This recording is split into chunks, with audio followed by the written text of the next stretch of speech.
To the big story of focus, first up here on the right stand. Police in California have arrested 17 people in connection with a series of shootings in Gurudwaras in Stockton, Sacramento and other locations, and seized weapons such as AK-47, handguns and at least one machine gun in a series of raids carried out over 20 places. The arrested members are part of rival criminal syndicates who are allegedly responsible for numerous violent crimes and shootings. So the Sikh community there has now broken up into or mushroomed into multiple criminal gangs, and their activities include shootings in and around the vicinity of Gurudwaras, including 5 attempted murders in Sutter, Sacramento, San Joaquin, Solano, Yolo and Merced.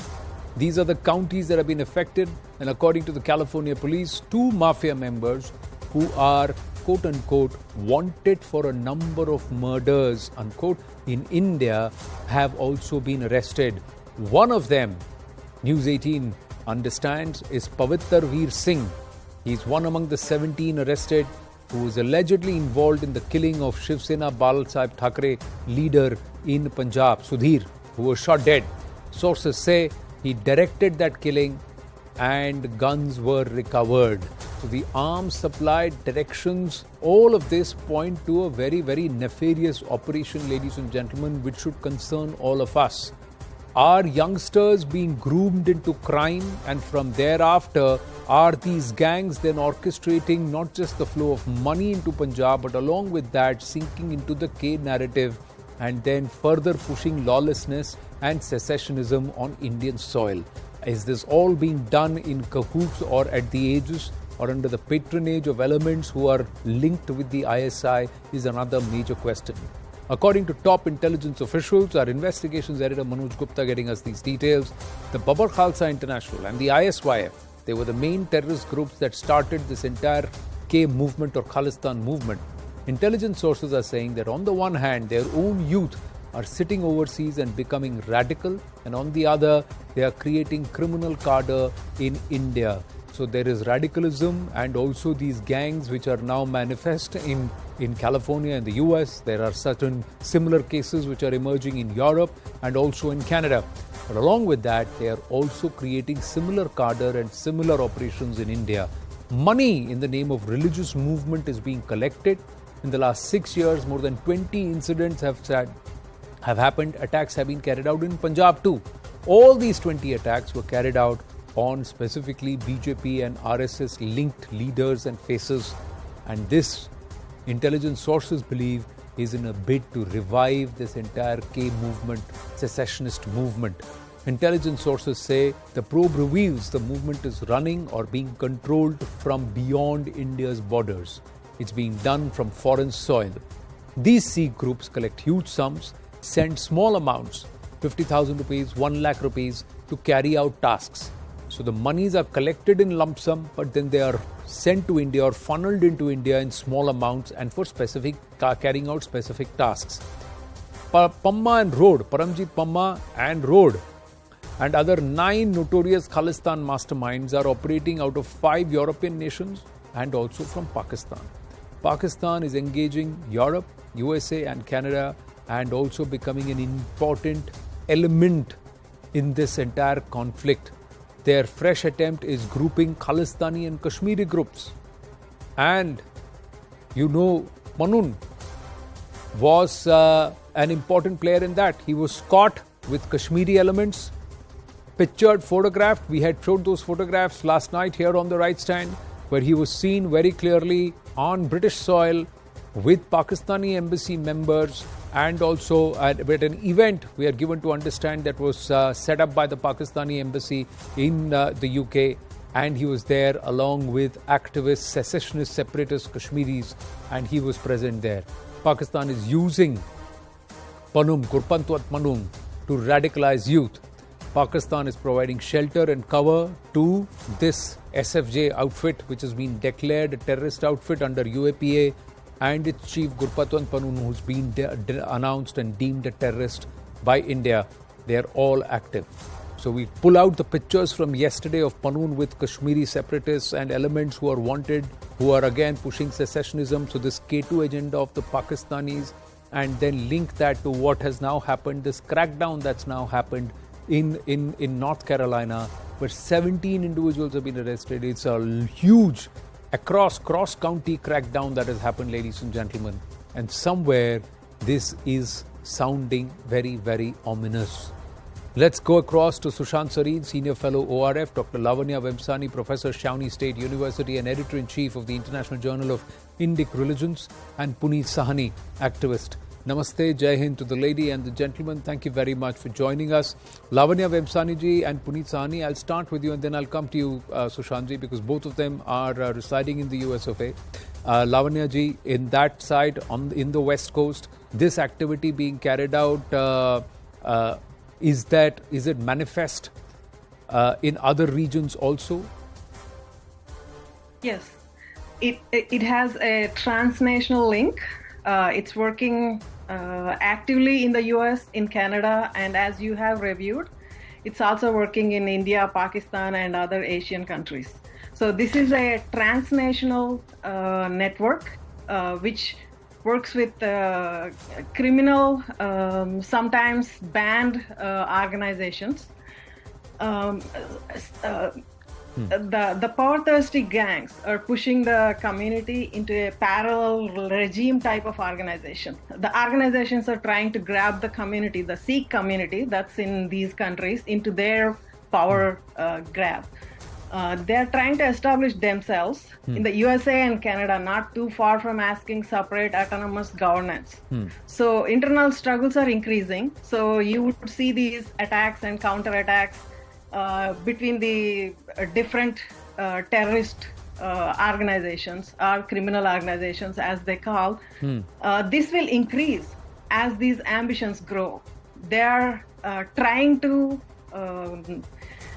organize, not just for criminal purposes, but also to control these transnational networks to destabilize peaceful communities in different regions. That's what we are seeing in the US.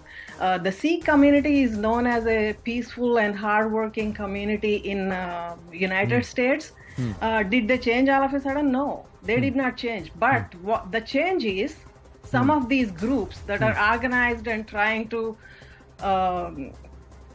get the community to fall in with them, with their demands. So there is this power struggles between different types of criminal or terrorist organizations that are working outside of India with an ambition to push for power in India. Of course, they will also push for power in these different regions for autonomous governance. That is not too far away. This is an ambitious struggle.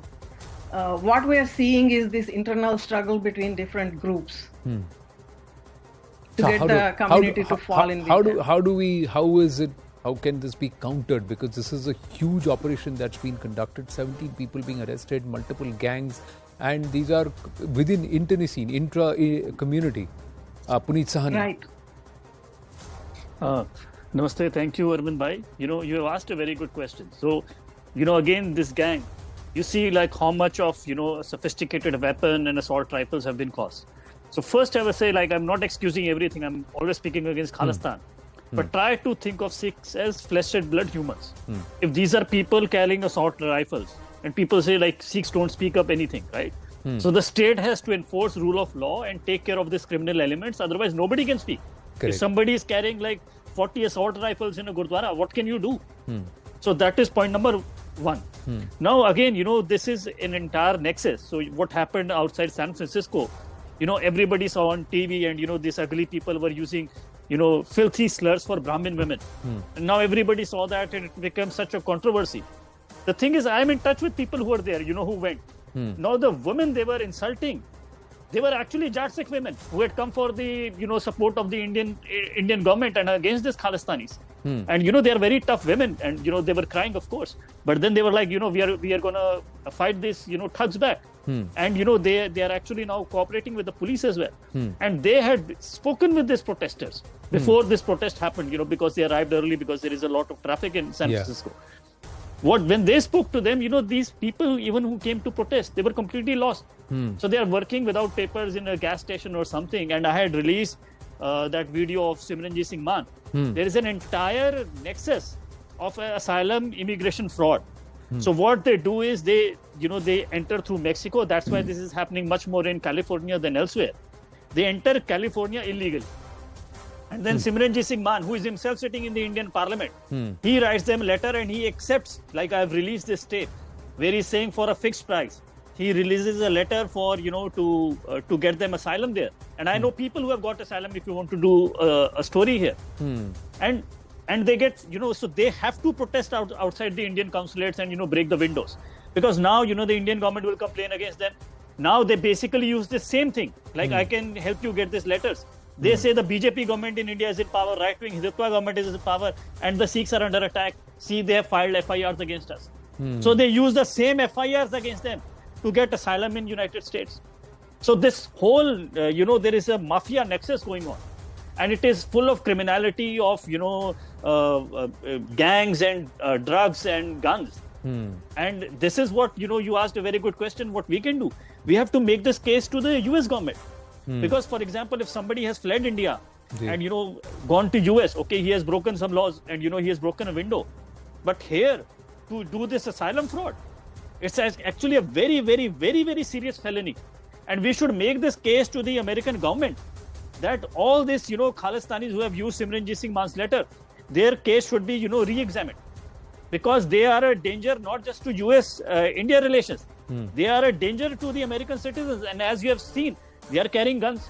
And if, now they are going to shout, that you are Sikh-phobic or anti-Sikhs. Again, they don't look at these people. Look at the people, the same report that you are quoting. The people that they have hurt and killed from New York to California are the Sikhs. So for the Hindus, they, desecrate the temple. But if you look at the physical violence, almost all of the physical violence of this Khalistanis, the victim have been the Sikhs. Has been made. But they are very good at playing at this game that we are the victims and something. So you should make them guess we are not against the Sikhs. Sikhs are the victims of these thugs. Correct. And, we are doing as much we are doing. You have to put pressure on the Indian government and Indian government has to put pressure on the American government. Fair point made, Puneet. And the aspect is that they have to be called goons and vandals and these K gangs. That's how they've got to be identified, separated outright from the community and not allowed them to try and override and paint the broad brush the entire community in the same way. And you make a fair point saying that they play the narrative. They play this game of heads I win, tails you lose. Chit mein jeeta, pat tumhare. That's the kind of game that they are playing because they become masters of how to spin the narrative, how to use the system in their favor, subvert it. Sushant Sareen? Anand, I don't disagree with what Puneet has just said. But unfortunately, the way this will play out in the public domain is that the entire hardworking, honest, law-abiding Sikh community will be lumped together with these thugs. These thugs, these criminals, most of these guys, most of these Khalistanis are in any case, running drug networks, especially in Canada. They're running gangs, drug networks. They're involved in that. They're involved in drug smuggling in Punjab. So the thing is that, and these are the guys who are also the most visible face of the Sikh community, at least as far as the public discourse is concerned, because these are the guys who are constantly, agitating and doing all kinds of stupid things out there. And unfortunately, the rest of the community will get lumped together with these people, whether you like it or you don't like it. And that is what puts the onus on the community itself to distance itself from these thugs. And I agree with what Puneet has said, that this is easier said than done because, with these guys who are criminals, who are murderers, who have linkages with other drug runners and the drug mafia in the US, other gangs out there, for them to intimidate or bully or even kill or assault some of the more law-abiding people is not a big deal. Correct. Because that's the business they are in. Most of these guys are, in any case, even in Punjab, most of these guys were gangsters, weren't they? Now, two of the guys, at least from the reports which are coming out, and you also listed that out, most of these guys who have gone to the US or to Canada or to other parts of the world have actually gone because they were escaping the law out here. You have the case, the infamous case of that Gurdwara fellow who was responsible for Sidhu Moosewala's killing. So you have that kind of a thing which is also happening. And despite it's not that, because Puneet Sani uploaded that video that the Americans have suddenly woken up to this. I'm sure that the Americans and the Canadians knew what the hell's happening out here. But I think at least as far as Canada is concerned, for political reasons and for other very nefarious and sinister reasons, the Canadian government has deliberately turned a blind eye to the activities of these thugs. Because these guys are also part of the Canadian political system, right? So I think I agree with Puneet that the government of India will have to do some real tough talk and get to the bottom of this. Even in the US for that matter. Although we understand that the law and order machinery functions in the US much more differently from what it is out here. So there is a limited amount of stuff which the US government can do, but many of these guys are involved in crimes which can be called federal crimes. One of the things which would come under the ambit of the FBI. So one of the things that Puneet has actually said, Sushantji, is he's named a parliamentarian in India and said that he's involved in writing letters to these nefarious elements and running this entire asylum racket. Now, it is Puneet's claim and we have to verify that, and we also have to give the benefit of Simranjit Singh Mann to make a response to this allegation. No, one second. It's a no-brainer, Anand. That's a video.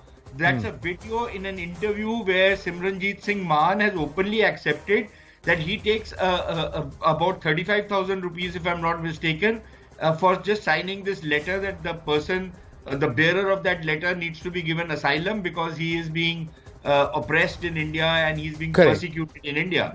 What I'm trying to... Singh Mann says that I'm giving them a very good deal because otherwise they would have had to spend 35 lakhs of rupees and go illegally. This way they can go legally for just 35,000 rupees. Correct, but my point is, without verifying the antecedents, with what kind of motive and what are these people perpetrating sitting there, these are all questions and responsibility as a parliamentarian. This is all part of the rule of law and what should apply. That is something which needs to be seriously considered.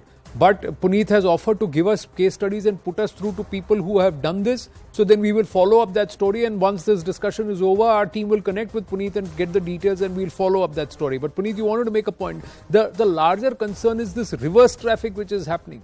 The gangsters run away from here, but along with doing what they are doing on US soil, they are also orchestrating attacks, narratives, sending arms, sending money and radicalizing youth, brainwashing youth, turning them towards the gun back in India too. So Arvind, I will answer. I just want to make a quick point what Sushantji was saying. And he was saying, what the Indian government can do. Okay, forget dealing with it. Don't undermine us. What the Indian government is doing is not putting a hand on this Khalistanis. It is undermining. So for example, they gave this Pravasi Bharatiya award to this Khalistani who was putting langar at this farmers protest. Why? They are not patriotic Sikhs. They are not. Why Padma Vibhushan to Byan Singh, who sacrificed his life and saved Punjab from terrorism? So what are they doing? They are appeasing the. So I have a bigger problem. Not that they are not doing anything. They are undermining the patriotic Sikhs and they are placating and appeasing the Khalistanis. This is my grudge against the Indian government. That is point number one. Now the point you said, Arvind, Anand, is actually very important. That this nuisance is coming from Canada. So earlier it was restricted in Canada. And we had I grew up in Delhi. We went to Gurdwaras. It was a perfectly nice place. And both of your other guests have also been to Gurdwaras. They know what spiritual peace you find. But the thing is with Canada, with social media, now this nuisance is coming. And you see, it was exactly the same in Afghanistan. So the thing is, Pakistan was giving a safe space to all this Taliban and militant elements that you go in, you have a refuge here and you attack in Afghanistan. And America lost the war there. And this is exactly what is happening. They have a safe space in Canada. And from there, they control all this, chaos in Punjab.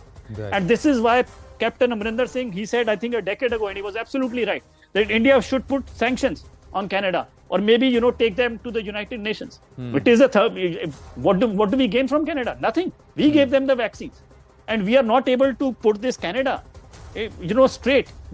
What is the purpose of our muscular foreign policy? We need to. So it is being used as a safe space by all this Khalistani element. And you have to do something simple. So, for example, we have a high commissioner level, which is the highest diplomatic engagement. You reduce it to charge the affairs. What the hell do we get from Canada? You're saying one diplomatic offensive. The other thing you have also said is that no-fly area. Just declare anybody with these kind of antecedents with a Canadian passport, they can't fly over Indian soil. Make it difficult. Khalistanis, of course. Yeah, anybody with these kind of antecedents. I said that the same thing. With these kind of antecedents, you put them saying that you pressure the Canadian government and US government. Take action. Yes, Lavanya ji, final word. I have run out of time. Pressure the governments, pressure Canadian government and the US government, and provide protection to the peaceful community. Not all the communities like that. Prosecute the gangs and pressure the governments, but give protection to the peaceful people. Support them. Who comes with information and data about these activities. So prosecute the gangs, pressure the governments, and protect the community that comes out with information. 3-step process should be there. They should work hard. It's not easy. It's not getting out of control. The power struggle is taking lives of people here. So the government should step in and increase the pressure. Yeah, it's time to use some of our muscular diplomacy and put it to place. It's you've shown one symbol that you are ready to do that when you remove the protection and the VIP coverage for the consul office of the British here in India. Let's try and do that and send the Canadians a little bit of a more tougher message that you need to crack down on those who are operating against the sovereignty of our country. Meanwhile, the internal crackdown also needs to happen. Such people who are making money out of just signatures and saying I'm doing it cheap, so let it be, and this is legal. We got to take action against such elements too. But we need to verify that. I must say that, although they say that he's himself claimed it, but we'll do this and we'll speak to those people who have actually paid money to get that signature and then sought asylum, and they've used this entire asylum fraud route. Thank you very, very much, Sushant Sareen, Puneet Sahni and Lavanya Memsani. Thank you very, very much. Namaste.